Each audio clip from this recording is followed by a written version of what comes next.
Ora, it's your boy Ski Mask Reacts, back with another video. You know what we do. My brother needs an Aston Martin, so subscribe to the page. Yeah, man, today we're gonna do something different. We're watching a crime video. Grandma realizes she's been caught after a killing spree. Oy. I'm curious what this is gonna be, man. You know how we do, sit back, relax. Don't laugh at this video. This is not the comedy part, man. Let's see what it's gonna bring. In 2018, two women meet for drinks at a bar in Fort Myers, Florida. One invites the other to her hotel room, completely unaware that she's in the presence of a killer. Or would you traveling up to the airport and travel around this morning? Can I see this language? This encounter sets off a chilling chain of events, linking their meeting to a gruesome crime 1,000 miles away. Now, investigators across state lines must work together in a race against time to put an end to the ruthless crime spree before the killer strikes again. You're gonna find a body there. Somebody better look. The following report is based on police records, and most of the footage has never been seen before until now. On April 9, 2018, dispatchers in Lee County, Florida receive a call from a motel manager with reports of a chilling discovery. 911 Village Emergency? Yes, this is at Marina Village, Snug Harbor down at Fort Myers Beach, and there's a dead body in one of the units. Her body's covered in towels and there's blood in there. The manager explained that several units were experiencing a plumbing issue, and every other unit had been checked except for room 404. When I walked in there, I said, front desk, and no one answered, and the master bedroom was closed, and all the stuff was there, so I didn't want to interrupt thinking there was nothing there, but my boss said, no, go in and make sure, because it could be in that particular bedroom. So I went back up, and I opened up the master bedroom, and the door to the bathroom was closed with towels on the outside of it. So when I went to open up the door, something was blocking it, and I got scared. Too afraid to investigate alone, the manager asked residents in the neighboring rooms to peek inside.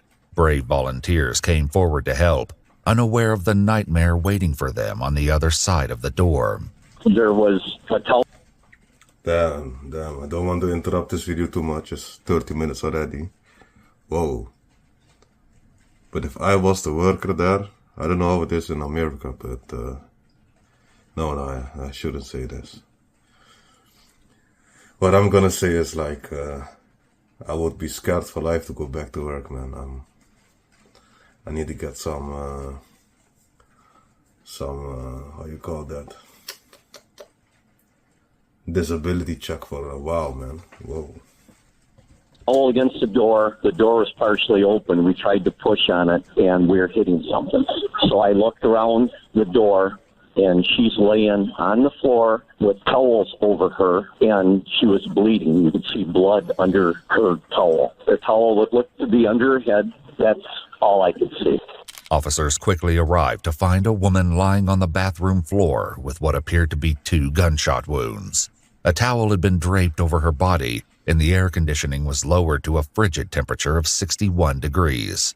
The guest bedroom showed signs of use, and multiple wine bottles along with dishes piled in the sink indicated another guest may have been staying there.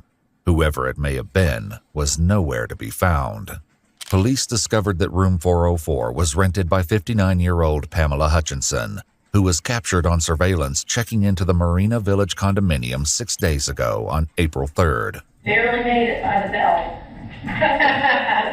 Pamela Hutchinson. How are you today? Good. Good. Right, the traffic was...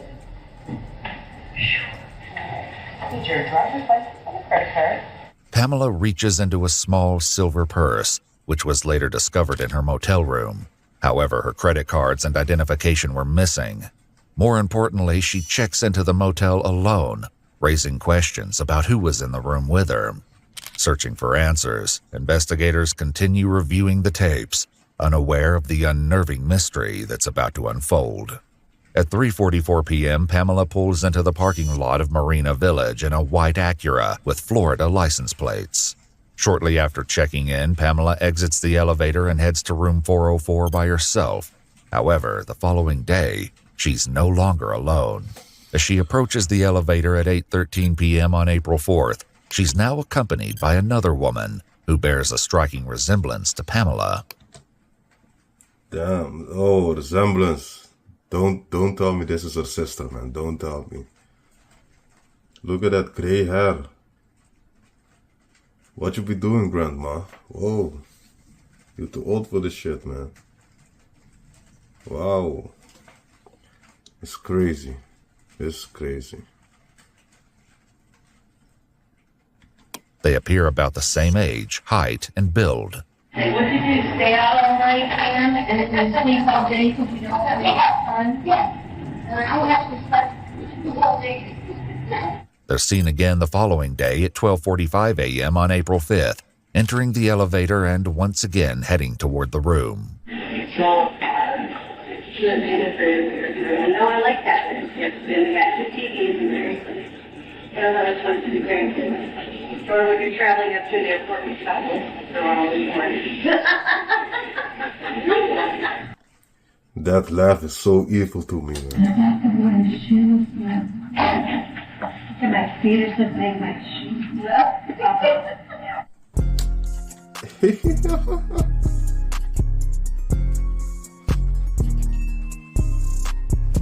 Further investigation revealed that Pamela was traveling to Fort Myers Beach for a funeral to be with her friend, who was scattering the ashes of her late husband.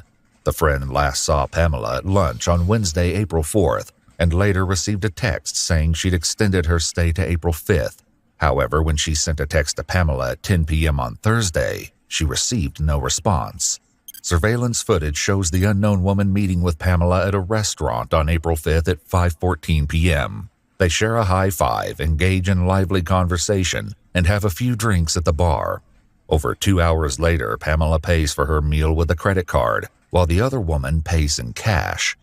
They leave the restaurant at 7:43 p.m. and are seen exiting the elevator and heading toward Pamela's room together.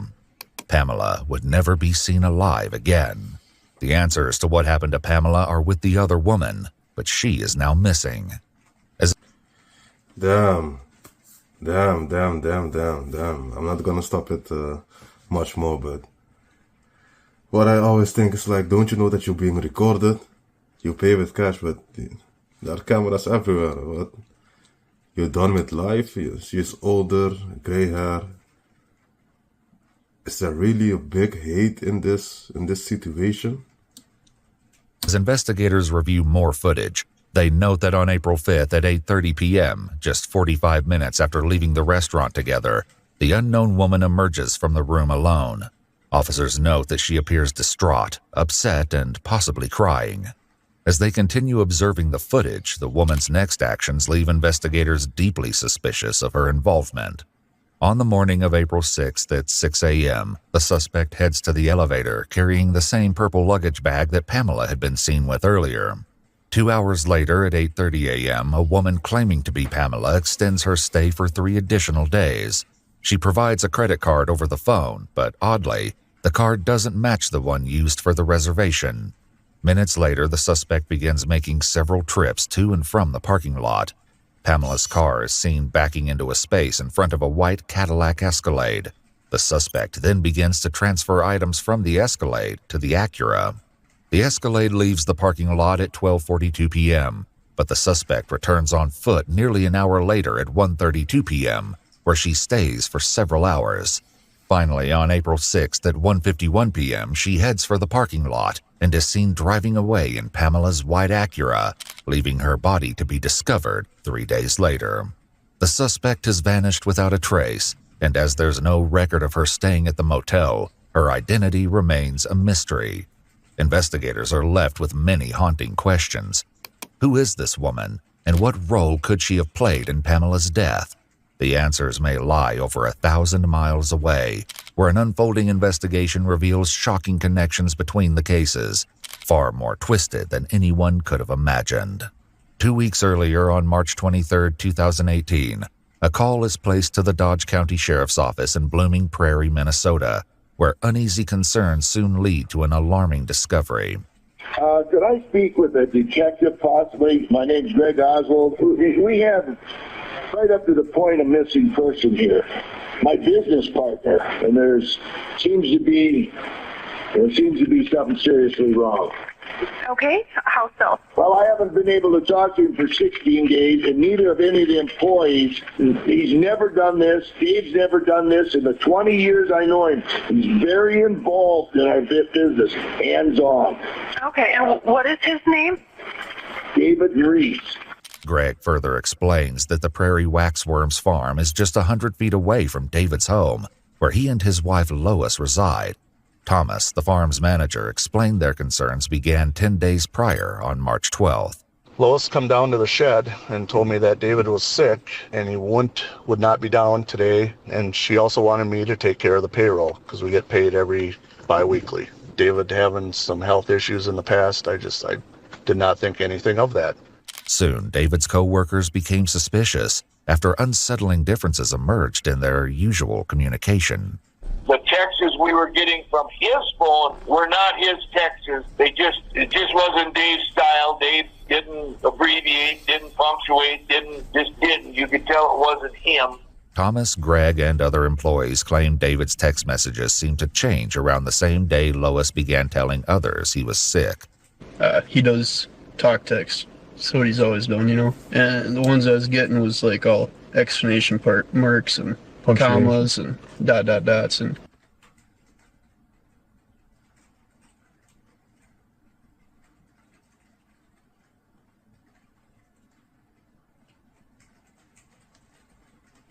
A rookie mistake. Thanks, abbreviated with an X instead of spelling it out and stuff, you know. Okay.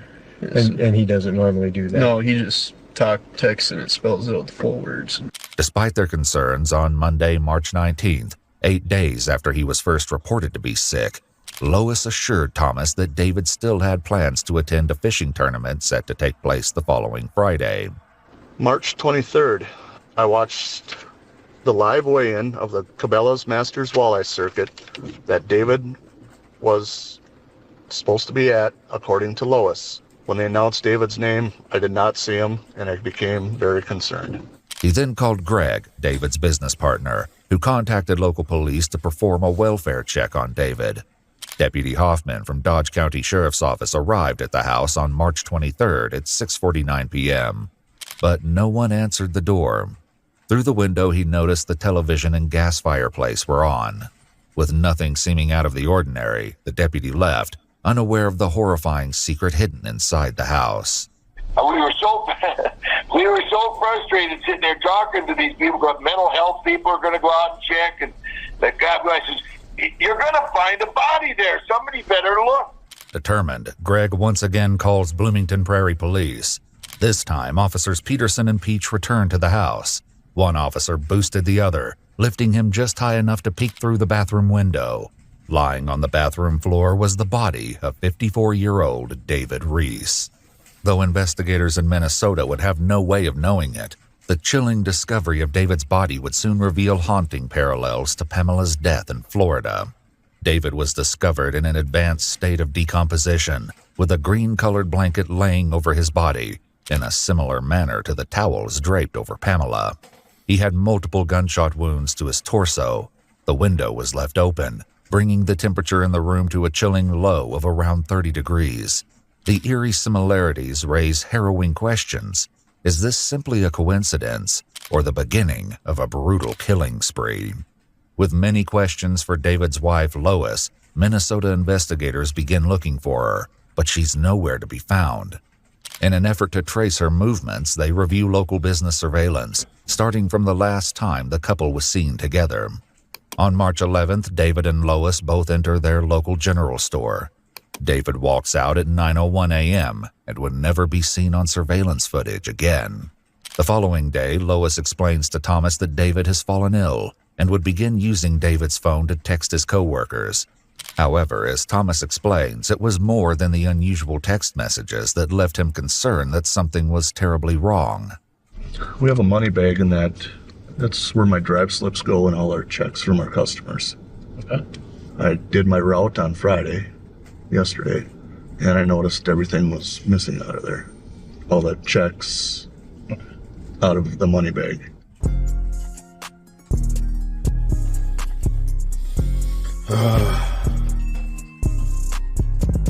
On Monday, March 12th, Lois enters Citizens State Bank, approaching the counter with a check from David's account, written to her in the amount of $1,000. The teller fails to notice that David's signature doesn't match the previous ones on record. $1,000? $1,000? What the fuck, man? What the fuck is this? Only for $1,000. I don't say that she killed him for $1,000, but if you're gonna withdraw some money, $1,000 from a deceased body, what's up with this woman, man? Over the next several days, Lois would use David's credit card at several establishments, including a liquor store, Vandal's Family Market, and multiple times at the Woodfire Grill. What is this amount? Not even 200 euros. Euros, $200, man. Restaurant inside Diamond Joe's Casino in Northwood, Iowa, just across the Minnesota border. Meanwhile, Greg confronts Lois about the missing checks from Prairie Wax Worms. I sent her a text that I'd been informed there was checks missing out of the office, so I had to call the county sheriff, report stolen checks. And if you know anything, let me know. So she called me back in a couple hours and said, well, I got the checks. Dave sent me down to get them. They're up. I got them. At that point, I said, Lois, I need to talk to Dave. There's nothing. And I said, Lois, put Dave on the phone. And the last thing she says, Dave, don't roll over, and then hung up. On March 16th, Lois returned to the Citizens State Bank with another check from David's account, written to herself for $2,500. Lois, go the teller home. once again fails to notice the signature and gives her the funds in cash. As her shopping spree continued, Lois walked into a Fantastic Sam's hair salon in Austin, Minnesota on March 17th. Yep, she came in and she was going to be going out for St. Patrick's Day. She said that she was going to be going to Diamond Joe Casino, so she wanted her hair to look like Peggy Bundy and have it nice and big. 3 days later, on March 20th, Lois is once again spotted on camera at the general store, this time wearing the same hoodie that David was wearing on the last day he was seen alive. Damn. At this point, David hasn't been seen in 9 days. Damn. Over the next 2 days, Lois returns to the bank, depositing over $8,000 into David's account at the drive-thru before transferring the money back into her account. This is the grandma of death. Wow. I'm just in awe that they would take a check from one company to Prairie Wax Worms and let her cash them. But it looks like about $12,000 minimum, $14,000. Okay, so they were actually the company checks? Yep. Well, not Prairie Wax Worms. It was our customers' checks who had made payable to Prairie Wax Worms. Lois would hit the Diamond Joe Casino again on March 22nd, where her unusual behavior caught the attention of a casino regular. Just kept acting like she was real suspicious on who people were and what was going on, you know? Like she wasn't quite sure of her surroundings, who she could trust and who she couldn't. Okay, so paranoid basically?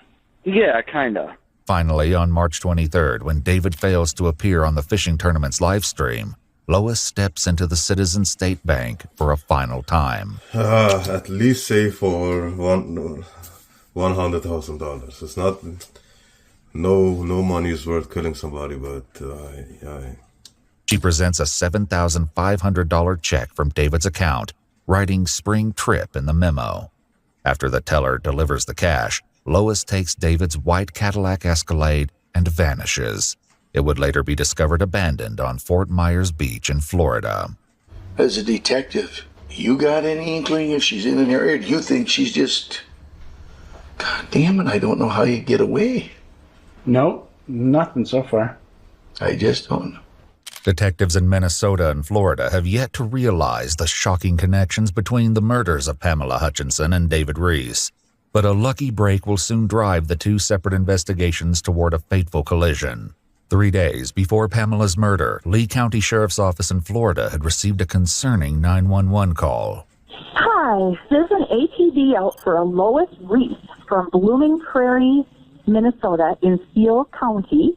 She just got out of her car at my Florida house. I also live in Blooming Prairie, so I know about the whole thing.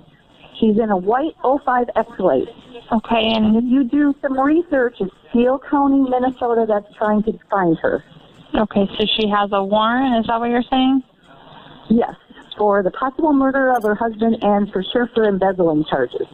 Earlier the same day, the 911 caller, Tessa's daughter in Blooming Prairie, received a call from a woman named Stormy Liberty, who claimed to be Tessa's friend and asked for her address. Stormy Liberty was later identified as an alias that Lois used when opening a cell phone account. She was gone by the time police arrived, and just 3 days later, Pamela's life came to a tragic end. Now, after Pamela's death, as one deputy reviews the security footage from the Marina Village Motel, he recognizes the woman with Pamela as Lois Reese, based on Tessa's 911 call from 3 days ago. I do rentals, so she had a little notepad like she was going to rent, but that's what I thought. And then she got out, and she saw me. I said, "Can I help you?" And she looked at me and she said, "Oh, I'm in the wrong place." And she quick got into her Escalade. You said it was a 2005 white Escalade? Yep, pearl-colored Escalade.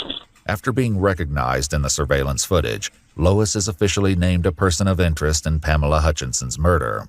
On April 10th, investigators in Florida contacted Minnesota law enforcement, requesting a photo to confirm their suspect, and finally, information between the two investigations was shared.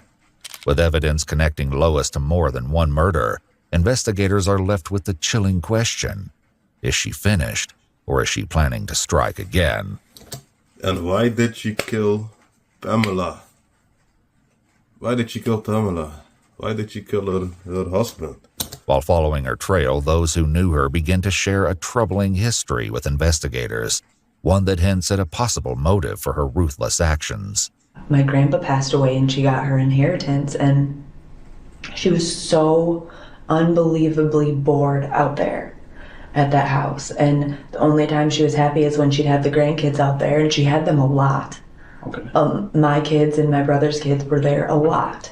If she wasn't at, with us, like her kids or her grandkids, she was probably at the casino. And I had told my dad and I told her that I was getting concerned with how much she was going there. And she's like, Bria, it's just something for me to do. It's fun, but I don't have a problem. She blew through hundreds of thousands of dollars there. I had no idea it was that bad. With Pamela's credit cards missing, investigators begin to trace where they may have been used. On April 6th, a woman claiming to be Pamela Hutchinson entered a Wells Fargo and withdrew $5,000, as seen in still images provided by the bank. The distinctive white hat, sunglasses, and blue shirt are the same clothes she was wearing in the surveillance footage at Marina Village. So, does she have a gambling problem, or? Oh, absolutely. So $400,000 worth 2 years ago. How much? $400 stolen out of a trust that belonged to her dad and brothers and sisters that she was managing. Did you say 400,000? Yes, sir. As investigators continue to follow Lois's trail, receipts show that she withdrew $1,500 from an ATM on April 7th, one day after leaving Marina Village in Pamela's stolen car. How did he make it so she couldn't have any money, do you know? Well, I think the last go-around, you got to read between the lines with me. This is just conversation between Dave and I. I know all credit cards were taken away. I know she had no bank account. She wasn't a signature on any of his accounts. Investigators also discovered that Lois had recently checked into the Hilton Hotel in Ocala, Florida for a day, using Pamela's credit cards and forging her signature on the room service receipts. When all the money stuff came up after he realized, that she has a bad gambling problem and she went through all that money, she was put on lockdown, she couldn't have access to any money. And damn. I know junkies are gonna get crazy if they don't get their drugs. It's an addiction. Gambling is also an addiction, but I never heard somebody kill somebody because of gambling addiction. Wow. Like, this is crazy. No. Yeah. I told her many times, I understand why my dad was doing that. I get that. But I just told her that she should just, come live with me or my brother, because it wasn't a good situation to be in for either one of them. Brianna further explains that the financial issues Lois faced as a result of her gambling problem led to an attempt to take her own life 2 years prior. No comment. So my dad found out about something, probably money related, I'm guessing, and he was yelling at her, and he said a bunch of awful things to her, and then he left to go to the bank, and she said that she just felt like she just didn't want to deal with it anymore. Sure. As Brianna continues to explain Lois's financial troubles, she recalls a recent situation involving her disabled sister, Kim, that landed her in legal trouble. My mom actually took care of my aunt for like 2 or 3 years. She lived with her, and was really, really, really awesome, and like did everything by the book that she was supposed to. And when she got into gambling, I think she took some money from my aunt Kim. Okay. They were going back and forth. My mom skipped the court thing. Her lawyer was gonna settle for like $30,000, but then my mom, like, her behavior, she just doesn't address anything. She just pretends like it doesn't happen, so she didn't go to court. And because she didn't, they put like a full judgment, so like $100,000 is, I think, that they're trying to get from that. Yeah. Though Lois's alleged gambling history provides valuable insight for the detectives, they still have yet to establish her current whereabouts or the driving factor behind this horrific crime spree.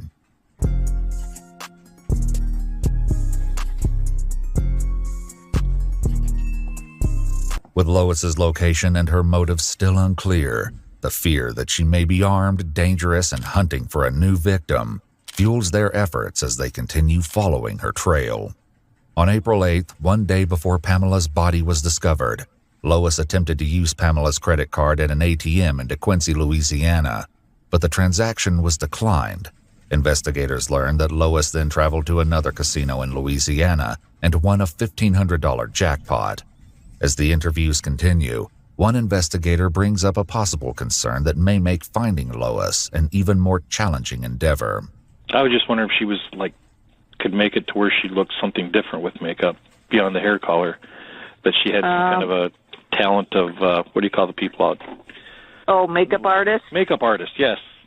But I don't think that, but I think that she was skilled enough with makeup that she could make herself look a little different. But I would say with a gambling problem, yeah, and now she's got time on her hands, right, she'll be at a casino.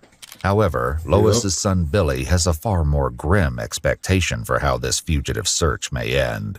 Based off her past actions, I'd say, I don't know, finding her alive probably isn't very good, as sick as that sounds. Right. She's obviously tried to do it before. I think this is a little bit more serious than that was, spending money. Right. You think she has any means of doing that, or? Of hurting herself? Yeah, if she killed my dad. At 11:16 p.m. on April 8th, Pamela's stolen Acura is seen traveling westbound on Interstate 10 in Lafayette, Louisiana, and once more on a license plate reader in Texas before the trail goes cold. With Lois continuing to cross state lines, a U.S. Marshals task force takes over the investigation and issues a BOLO for Lois Reese. She's now wanted for 2 murders, grand theft auto, financial theft, and identity theft. As the case gains national attention through widespread media coverage, she earns the nickname Killer Grandma. News outlets nationwide ask anyone who sees Lois or her vehicle to come forward. When a promising tip brings investigators one step closer to ending her reign of terror, one question remains: can they get to her before she disappears once again? At 6:58 p.m. on April 19th, over a week since she was last spotted on traffic cameras, Lois enters Dirty Al's restaurant on South Padre Island in Texas, just 30 miles from the Mexican border. She lingers upon entering, taking a moment to look at the posted menu near the main cash register. It isn't long before an employee sees Lois and stands watch. As she suddenly makes for the exit, the 2 male employees briefly converse before following her. Huh? How do they know?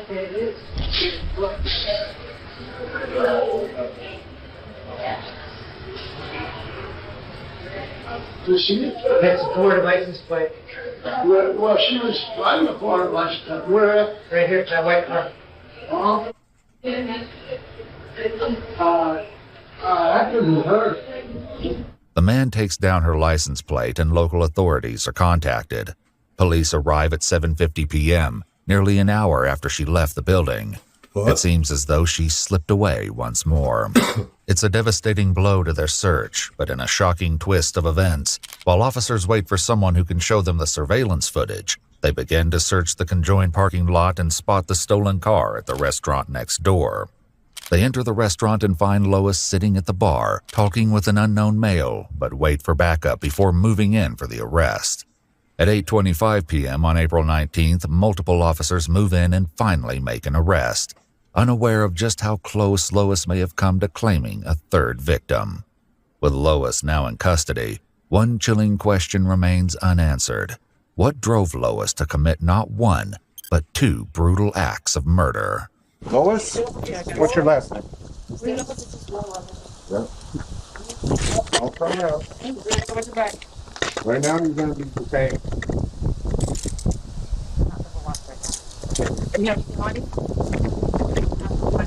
One detained. Double lock it. We're going to go talk to him. Okay, no. According to the man she was with, he and his friend met Lois at Padre Rita's Grill. She told them she was staying next door at the Motel 6 and was a widow searching for a place to live in South Padre. The jaw-dropping evidence in her motel room will later be found in a search by investigators. For now, the man explains that he and a friend went with Lois on April 17th for drinks before dropping her off at her motel. Both men found Lois to be completely normal, never witnessing any emotional breakdowns or outbursts, with one mentioning she was even flirting with him. Is your driver's license in here, ma'am? Yes. It is. That way I can run it real quick. How did you get here? I came here and those two cars. Car that you drove here. Okay, this one right here. Just an FYI. Okay. It's not really your car. Okay. You wanna run it real quick? It's out of Minnesota. It's in there. It's out of Minnesota? Yes, sir. Yeah, but the warrant I do believe might be out of Florida. I didn't get a chance to even look up our stuff because it was like. Yeah. How that is. Lisa, if you wanna. I'll get my cuffs back when we get over there.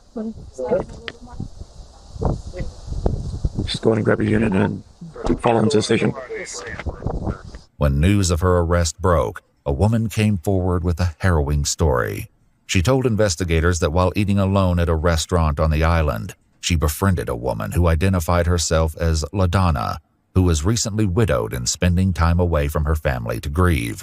They met again for drinks on April 15th. The woman allowed LaDonna to come home with her, letting her stay in her guest bedroom. They had plans to meet again on Friday, April 20th, just one day after her arrest, where she learned LaDonna was Lois Reese. When investigators from Minnesota and Florida learn of her arrest, they fly to Texas to meet with Lois for an interrogation. However, Lois invokes Miranda rights and asks for a lawyer. Eventually, Lois will break her silence and recount the shocking details of her final moments with David and her motives for pulling the trigger. For now, Lois raises an unusual concern. The process for getting you out of here takes a little bit of time, and you got to get transported back to Florida. So I'd imagine in a couple weeks, we'll see you back in the Lee County Jail, and then from there you'll be eventually going back to Minnesota to deal with the charges up there. Okay. Do you have any questions of us right now? Will they put me in a room that has a bed? I'm sorry? Will they put me in a room that has a cot or something? No, they put you in a room where there is dirt on the ground, in a room where there is no walls, in a room without air. What the fuck? When you come to Florida? For 2 weeks, Oh, here? I'll sit on that bench? No, I believe you're going to be transferred to a sheriff's office in the area. Okay. You'll have to see a judge, I think, for extradition purposes in the morning, a magistrate. And then from there, you'll be going to a sheriff's office where they'll house you until we come pick you up. And they'll be able to answer some of those questions that you have about the bed. We just don't, we're not We're not from here, so Oh, if, okay. if you do have some of those concerns, Well, they just- when you go downstairs, I just know it'd be better for my edema and my blood pressure, like Yeah. they said. It'd probably be better if you ate some food too. Yeah, but it'd be worse if I had to go to the hospital and have an attack. It'd be worse. Oh, for sure. All right, that's why we're getting you crackers right now. That's fine. One final question from Lois leads to a shocking revelation as she learns the truth of just how far her notoriety has spread. I guess one question I have is, do my kids know I'm alive and here? Yes. I don't know if you know this or not, but your whole story has been national news. Okay. It broke last night. It broke last night that you were arrested in South Padre Island, that you're alive and well, and that you were found by the U.S. Marshals and the local police department here. So, Okay, so they know. I don't personally know that they know, but I can tell you that every local news media outlet nationwide has picked up the story. Okay. Before searching Lois's motel room, investigators spoke with an employee of Motel 6. She says Lois claimed to be a victim of domestic violence, hiding from her husband, who was a cop. When she next saw her, she appeared to be completely different, even dressing more provocatively. During one conversation, she heard Lois say, "I need a sugar daddy," before asking about another customer seen driving an expensive vehicle, raising unsettling questions about her future plans. Damn, still looking for the sugar daddy at 70 years old. Wow. Wow. Search of her motel room uncovered a mountain of evidence. Among the discoveries is a white towel wrapped around a pair of sunglasses, previously seen to be worn by Pamela. You're stealing sunglasses now? What the fuck? Lois's distinctive white hat, earlier seen to be worn as she withdrew $5,000 using Pamela's identity, is located on a pile of clothing. They also locate credit cards and checkbooks belonging to both David and Pamela, along with Pamela's luggage. A road atlas is found, and tucked within its pages is a brochure for a casino in Eagle Pass, Texas. They also uncover Pamela's driver's license, and finally, 2 loaded firearms. With a mountain of evidence against her, Lois is extradited to Florida and held without bond to face charges for the murder of 59-year-old Pamela Hutchinson. To avoid the death penalty, Lois pleaded guilty on December 17, 2019 to 1 count of first-degree murder, grand theft of a motor vehicle, grand theft of property, and criminal identity theft. She later returned to Minnesota to face charges for the murder of 54-year-old David Reese. At a hearing on August 11, 2020, in the auditorium of a Minnesota high school, after delays due to coronavirus, she pleaded guilty to first-degree murder and shared with the judge her version of what happened on the fateful night of March 5, 2018. According to Lois, she and David had a heated argument following their grandson's basketball game. She claims David handed her a loaded firearm, encouraged her to turn it on herself and take her own life, saying, "Maybe you will get it right this time." In her own words, she explains, "He was right in front of me, and I looked right at his heart and I pulled the trigger." However, this is based solely on Lois's account, and David will never have the opportunity to confirm or deny her claim. As for Pamela, Lois never provides a reason for taking her life. For both murders, Lois Reese was sentenced to life in prison without the possibility of parole. She's currently serving both life sentences concurrently at the Shakopee Correctional Facility in Minnesota. The grandma of death. Shit. I don't know how this woman could keep up with all these lies, man. All these lies, all these fake lies. Damn. Alright, man. This was the first video about crime. I think I'm gonna do more of the crimes. I'm gonna check if I need to make a second page or something. I like to be organized. Otherwise, we have crimes on this page and the comedy type shit on the other page. If you're not subscribed yet, subscribe to the channel. My brother needs an Aston Martin. Let's get him that shit. You know how we do, man. It's your boy Ski Mask Reacts. See you in the next video. See?